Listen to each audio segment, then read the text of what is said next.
आपण मते सब देखुवे मुझे जो कहे नवीन बाबू को पांडियन सरकार को दोष दिए। हाँ मु पांडियन सरकार नवीन बाबू को दोष देवी मु किंतु कहबी सी तो सरकार थे शासन में बसते किंतु विपक्ष भी बसी थे अन्य लोक मैंने जदि विपक्ष दल जदि आज स्ट्रंग होता से कांग्रेस हो बीजेपी हो जो सब विपक्ष थे विपक्ष दल कौन दायी नुह ओडार विकास जो नवीन बाबू को सरकार है विपक्ष दल जदि सरकार दल को आज प्रश्न काठगड़ा ठिया करता सरकार दल निहाती ओडार विकास चिंता करता। तो मु सब कहे शासन थिबा दल ठू अधिका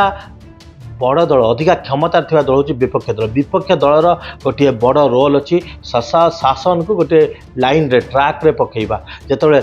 शासन थिबा बीजेडी सरकार काम करता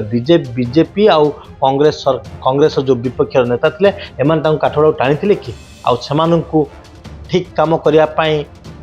प्रेरित करते कि आज जो भूल काम करुले बाधा सृष्टि करते कि ये मोर प्रश्न आपण मैंने उत्तर देवे से कौन करते।